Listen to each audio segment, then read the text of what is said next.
श्री गणेशाय नमः। ओम श्री सरस्वत्यै नमः। ओम श्री गुरुभ्यो नमः। ओम समस्त जन कल्याणे निरतं करुणामयं नमामि चिन्मयं देवं सद्गुरुं ब्रह्मविद्वरम्। ओम दक्षिणे लक्ष्मणो यस्य वामे तु जनकात्मजा पुरतो मारुतिर्यस्य तं वन्दे रघुनन्दनम्। हरि ओम। इस श्री गुरुपादुका स्तोत्र में केवल 9 श्लोक हैं और आज हम उसका जो अंतिम श्लोक है उस पर चिंतन मनन करेंगे। तो पहले उसका पाठ करते हैं। कामादि सर्प व्रजगारुडाभ्याम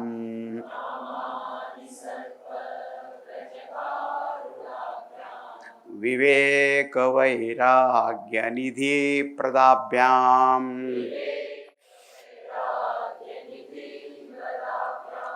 बोध प्रदाभ्याम धृतमोक्षदाभ्याम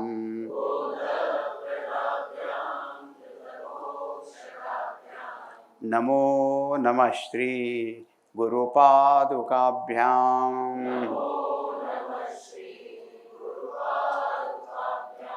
नमो नमः श्री गुरुपादुकाभ्याम।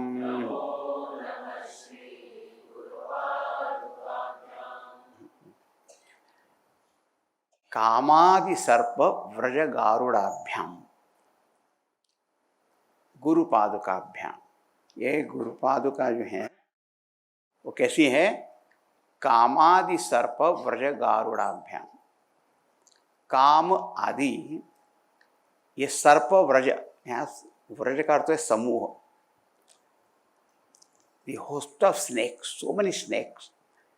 एक कामादि सर्प जो हैं उनको दूर करने के लिए ये क्या है? गारुडाभ्याम में। देखो पहले भी एक बार आया था कि सर्प जो होते हैं ना, सांप, उनको नष्ट करने के लिए ये गरुड़ पक्षी के समान है, ईगल बर्ड। लेकिन यहाँ पे बात थोड़ी सी दूसरी है। गारुड़ जो बोला है, यहाँ गरुड़ से सीधा अर्थ नहीं है। एक गारुड़ मंत्र होता है, मंत्र होता है। अनेक प्रकार के जो हमें दुख कष्ट रोग मिलते हैं उनके दूर करने के बहुत प्रकार के उपाय बताए जाते हैं। मणि, मंत्र, औषध। अभी हम सब लोग औषधियों का तो प्रयोग करते हैं और तो जानते ही हैं, लेकिन जो जानकार लोग हैं जिन्होंने विशेष प्रकार की उपासनाएं वगैरह की हैं, वो मंत्र के द्वारा भी उपचार करते हैं। तो यहाँ पर कहा कि गारुड़ मंत्र हो। अब मुझसे मत पूछना कि वो क्या है, क्योंकि मुझे कुछ नहीं मालूम। हाँ, अब देखो औषधियों में भी कोई होम्योपैथी, एलोपैथी, आयुर्वेदिक, नेचुरोपैथी, और जब कुछ नहीं होता तो तिरुपति, ऐसा होता है। सब जाते हैं तो अलग अलग प्रकार के प्रयोग होते हैं। अब ये जो गारुड़ मंत्र जिन्होंने सिद्ध किया होगा वो इन सर्पों को हटा सकते हैं। अब यहाँ पे कौन सी सांप हम बता रहे हैं? तो बोले कामादि। काम आदि माने तो बहुत सारे हैं, लेकिन एक आपने सुना होगा काम, क्रोध, लोभ, मोह, मद, मात्सर्य। ये 6 रिपु बताए जाते हैं, 6 बताए जाते हैं। और फिर एक अहंकार, तो उसका तो क्या पुनः कहना। तो कामादि सर्प व्रज गारुडाभ्याम। अब कोई भी व्यक्ति बिना कामना के तो रहता नहीं है, कोई ना कोई इच्छा तो रहती ही है। क्योंकि आदमी जब भी कुछ करता है, चेष्टा, प्रयत्न, कर्म, वो सब कामना से प्रेरित होकर ही करता है। तो आप भी आए यहाँ पर तो कोई कामना ही तो थी। लेकिन यहाँ पे काम जो सर्प कहा, वो कौन सा सर्प हो गया फिर? देखो, काम भी अलग अलग प्रकार के होते हैं। जो कामना कितनी बार भी आप पूरी करते जाओ लेकिन फिर भी पूरी नहीं होती है, वो एक वो सर्प के समान है। चलती रहती है, खत्म ही नहीं होती।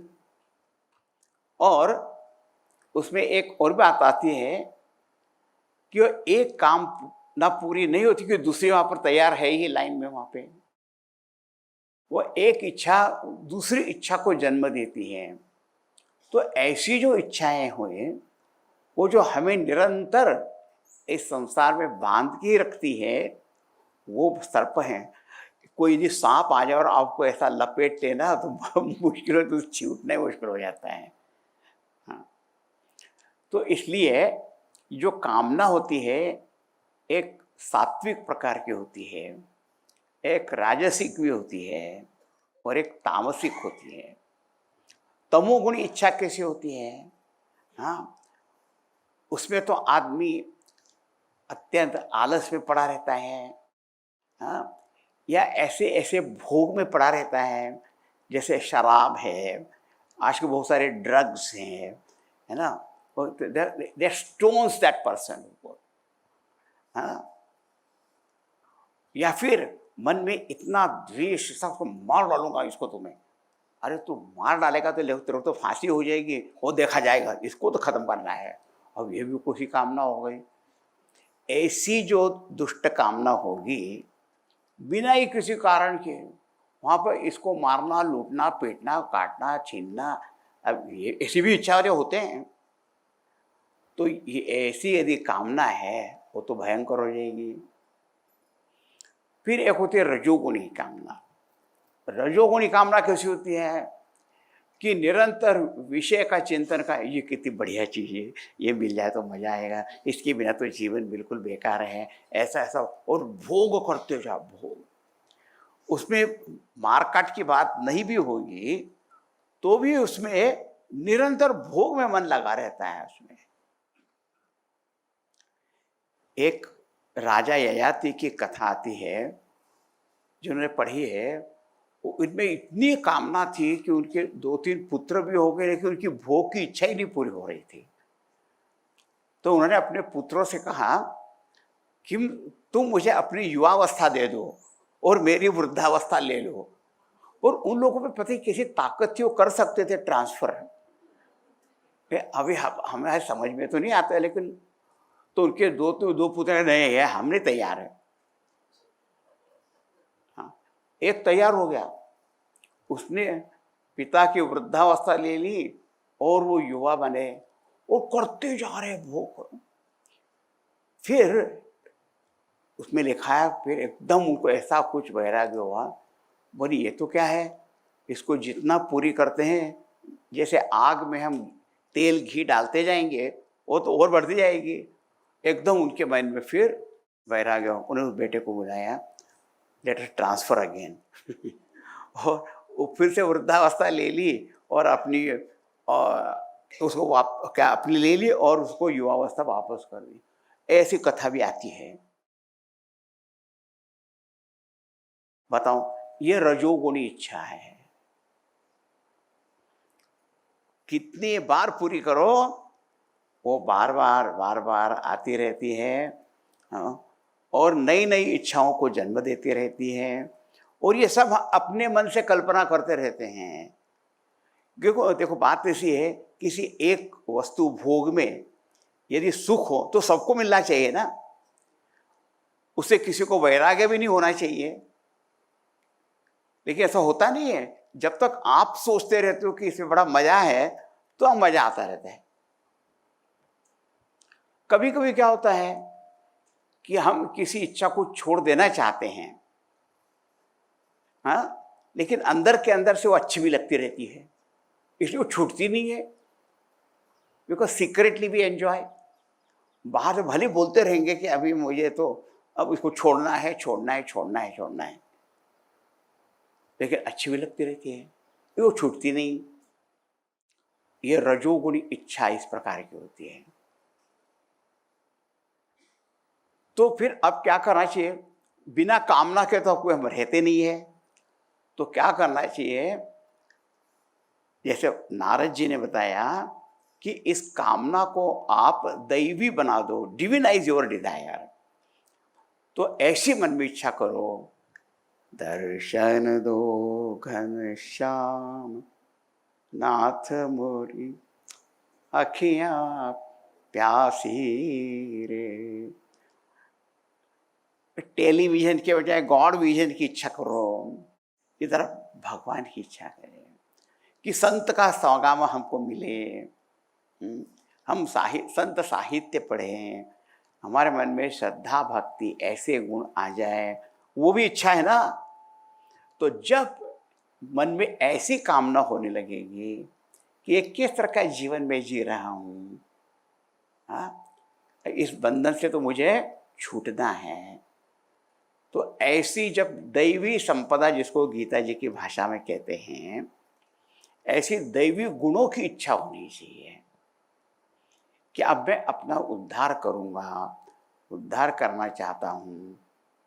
और देखो, जब व्यक्ति के मन में अपने आत्म उद्धार की इच्छा आ जाती है, उसको सब जगह सहारा मिलना शुरू हो जाएगा। ये बात है, बड़ी विलक्षण है। डिमांड एंड सप्लाई होता है। आपके मन में वो सच्ची इच्छा होनी चाहिए। इसलिए गीता जी में कहा, उद्धरेत आत्मना आत्मानम न आत्मानम अवसादेत। अपने को नीचे मत गिराओ, अचू उठाओ। तो वो भी तो काम नहीं है ना। सारे भक्तों ने क्या कहा? भगवान हमारी इच्छा ये है, हम कभी आपको भूले नहीं। और जो सत्संग है, दे ही सदा सत्संग, हमको सत्संग मिलता रहे, आपका स्मरण हमेशा बना रहे। हाँ, और कुछ नहीं। अर्थ न धर्म न काम रुचि, गति न चहु निर्वाण, जन्म जन्म रति राम पद, यह वरदान न आन। ऐसा भरत जी का प्रसिद्ध दोहा है तुलसी रामायण में कि मुझे तो ये धर्म अर्थ काम मोक्ष भी नहीं, मुझे तो सिर्फ आपके चरणों का प्यार मिलता रहे, ये भी कामना है। अब देखो एक बात, दूसरी जो विषय भोग की जो कामना होती है, वो एक सामान्य छोटे पदार्थ के लिए होती है, कितने बार भी पूरी करो होगी नहीं पूरी।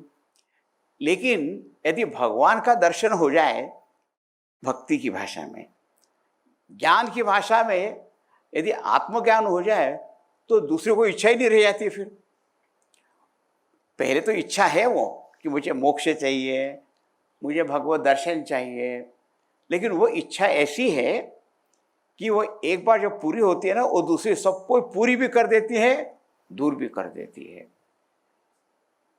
इसलिए अब जब कामना ही करनी है, तो जरा ऐसी कामना करो कि जो पूरी भी हो जाए और उसकी पूर्णता में दूसरी सभी भी पूरी हो जाए। नहीं तो ये कामना सर्प के समान है, सर्पति आते ही रहता है और हमको ऐसा बिल्कुल बांध लेता है बिल्कुल।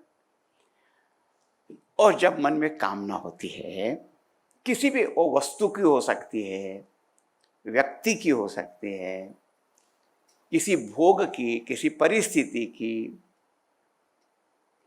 कोई भी इच्छा भी हो सकती है ना। वो यदि पूरी नहीं होती है और उसमें कोई उसमें विघ्न डालता है ना, ऑब्स्टेकल डालता है, तो बड़ा क्रोध आता है। क्रोध आता है, बहुत क्रोध आता है। वो गुस्सा तो ऐसा बैठा रहता है ना, जब देखो तो वहां पे जो गुस्सा आ जाता है ना, क्रोध आता है, उसमें क्या हो जाता है, वो क्रोध है ना, वो कर्ता बन जाता है और आप उसके हाथ में हेल्पलेस खिलौने बन जाते हो। वो खुद को भी हानि पहुंचाता है और जिसके ऊपर क्रोध करोगे उसको भी हानि पहुंचाता है। वो रिएक्शनरी क्रोध होता है। एक होता है क्रोध आना, एक होता है क्रोध करना। क्रोध करना माने क्या? आवश्यकता पड़ने पर, गुरु है भगवान रामचंद्र जी, वो क्रोध कर आता नहीं था उनको, लेकिन जब क्रोध आदमी किसी उद्देश्य से अच्छे कार्य के लिए करता है ना, तो वह स्वयं कर्ता बनता है, क्रोध उसके हाथ में इंस्ट्रूमेंट होता है। और जब हमें गुस्सा आ जाता है तो गुस्सा become the doer and we are only helpless instrument.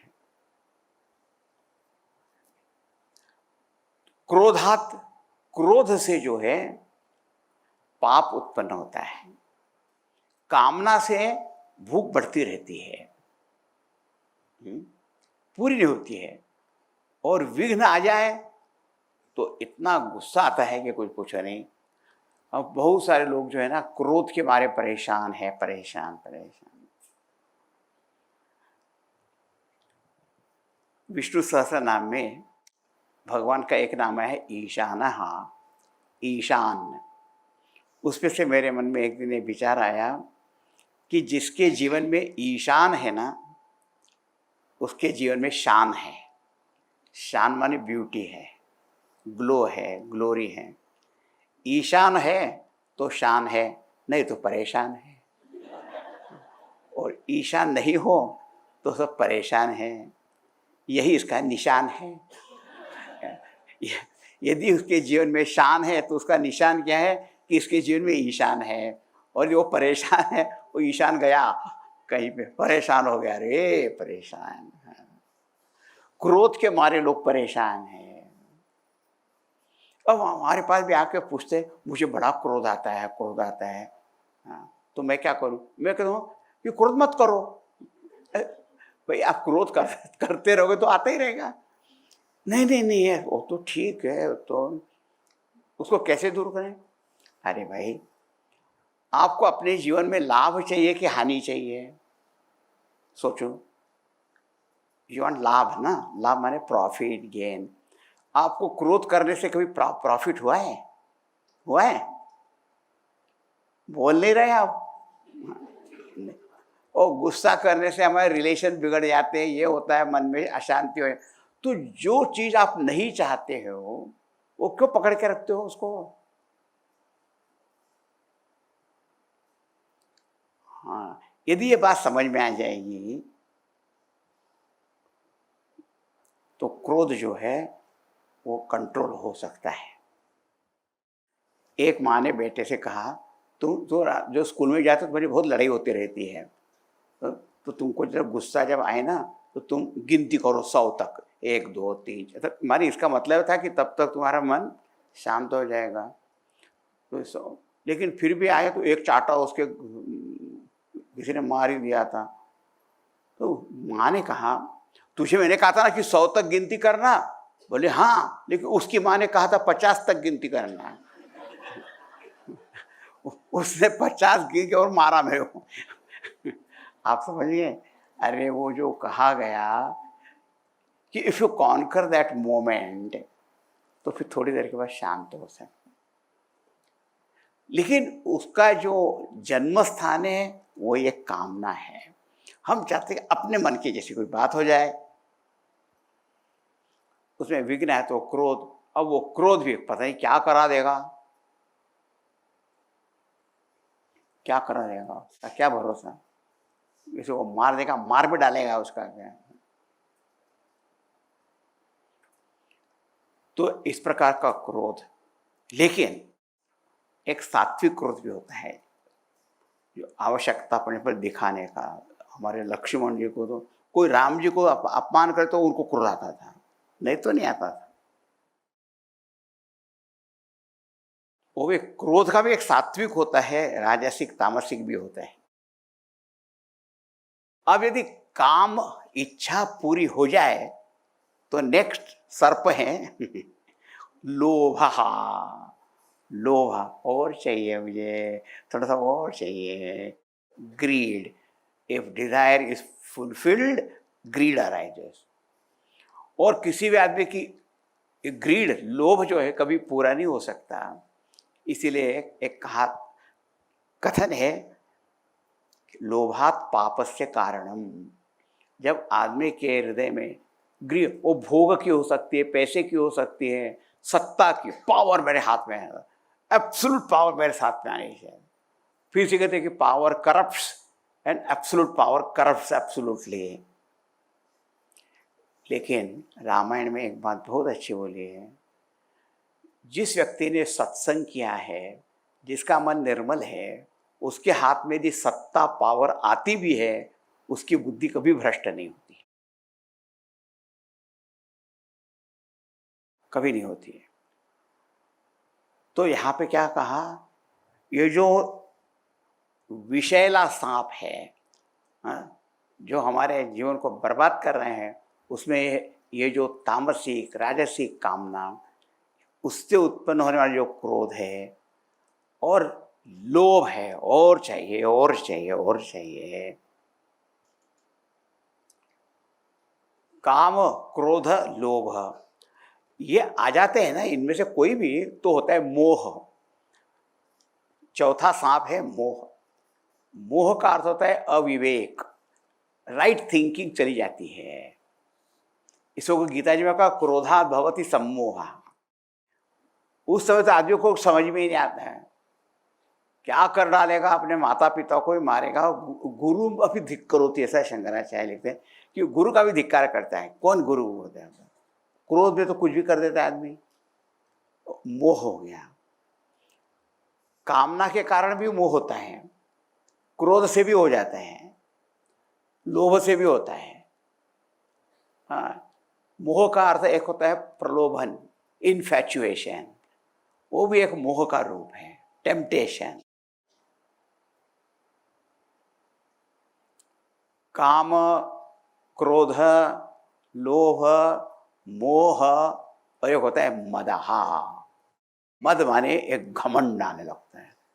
देखो, आदमी की जब इच्छाएं पूरी होते रहती है ना, जब तक पूरी, उसको ऐसा नशा चढ़ता है, जिस चीज को हाथ लगाता हूं वो सोना बन जाता है। ओ अच्छा, जहां कहीं मैं जाता हूं तो थिंग्स स्टार्ट हैपनिंग। अच्छा है। और जहां पे ये मद होता है ना, उसका एक लक्षण है कि धर्मम अतिक्रामति, वो धर्म मर्यादा का उल्लंघन करता है। क्योंकि वो सोचता है मैं इतना बड़ा, मुझे किसी का, दूसरों के लिए सारे नियम है, मेरे लिए कोई नियम नहीं है। ये मद का स्वाद, नशा है वो, नशा। एक एक कर विचार चिंतन करने लग जाएंगे ना, तो बहुत है, बहुत है, बहुत है।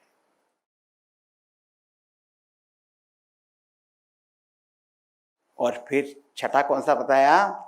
मात्सर्य, मत्सरता, एनवी, जेलसी। वो इसका स्वरूप क्या होता है कि दूसरे की उन्नति देख के जलना। ऐसा जलता है, दिल जलता है, और उसको नीचे खींचने का प्रयत्न करेंगे वहां से। इसलिए हमारे ट्रक पे भी लिखा रहता है, देता है रब, जलते हैं सब, पता नहीं क्यों। तो जलते क्यों?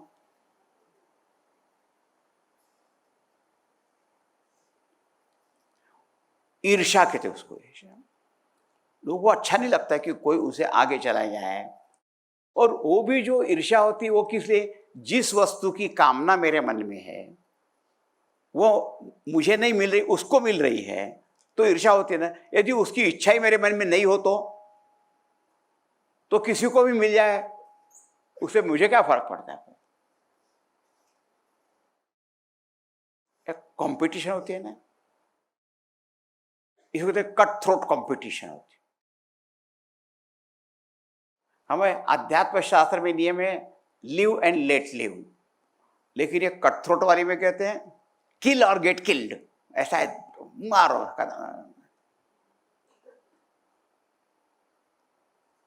दूसरा मुझसे बढ़ना नहीं चाहिए। लेकिन उसका विरोधी कैसा होता है? परोत्कर्षम दृष्टा जहां संतोष, दूसरे की उन्नति देखकर आपके मन में आनंद होता है, तो सत्वगुण है। और जरा एक मजेदार बात देखो, एक पिता है, उसका बेटा उससे ज्यादा अच्छा करे तो उसको खुशी होती कि नहीं है? यह पुत्राद इच्छित पराजयम, आपको हारना ही है तो पुत्र से हार मान लो। अब आपका बेटा अच्छा बढ़ते चला जाता है, गुरु शिष्य भी उनका अच्छा संबंध है, शिष्य ज़्यादा अच्छा कर तो गुरु को खुशी होगी, उनको जलसी थोड़ी होगी।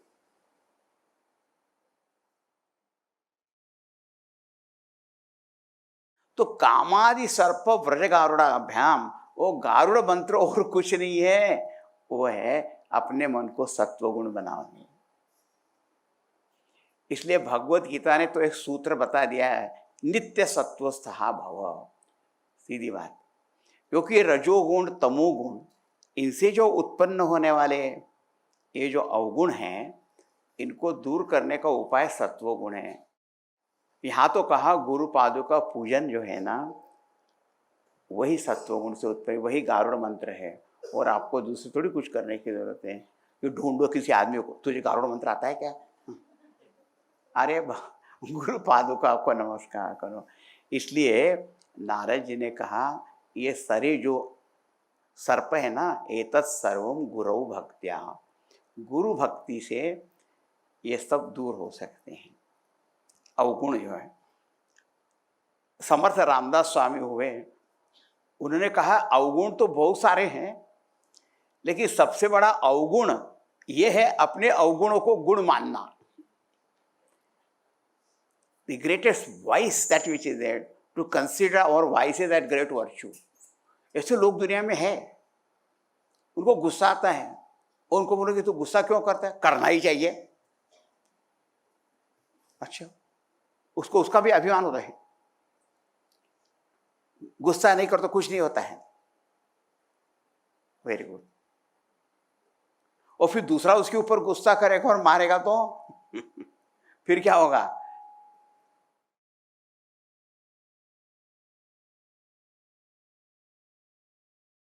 देखो ये सर्पव्रज होते हैं, उनको दूर करने के लिए गारुड़ मंत्र भी होता है, उसको गारुड़ी भी कहते हैं, वो तो ठीक है।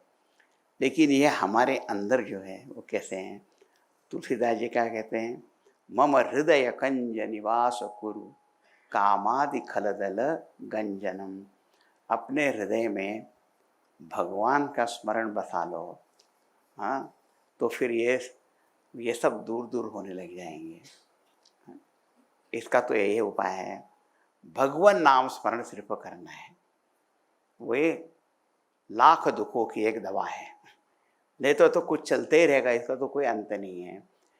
डिविनाइजेशन ऑफ योर डिजायर, वहाँ से आप इच्छाओं का दैवीकरण करने की आवश्यकता है, वो करोगे तो फिर वही मंत्र है। तो क्या कहा? कामादि सर्प व्रजगारुड़ाभ्याम। आगे फिर कैसी निधि? विवेक वैराग्य निधि प्रदाभ्याम। विवेक वैराग्य निधि, वो विवेक बहुत बड़ी निधि है, धन है, वैराग्य बहुत बड़ा धन है, उसको ये गुरु पादुका का पूजन प्राप्त करा देते हैं। तो अभी कहा ना भगवान नाम स्मरण, इसलिए नाम स्मरण करो अभी। ओम नमः शिवाय, ओम नमः शिवाय,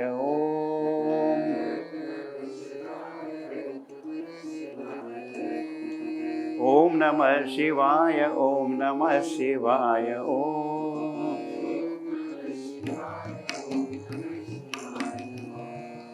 ओम नमः शिवाय, ओम नमः शिवाय,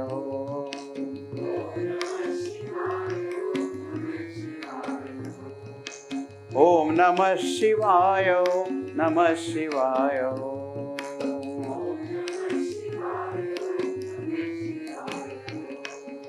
ओम नमः शिवाय, ओम नमः शिवाय,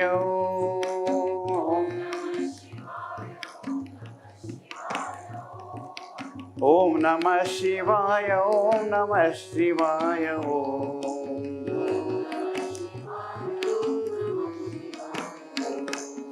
ओम नमः शिवाय, ओम नमः शिवाय,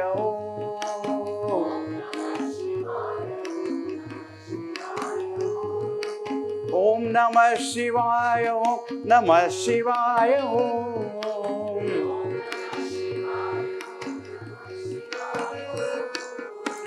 नमः शिवाय, ओम नमः शिवाय, ओम नमः शिवाय।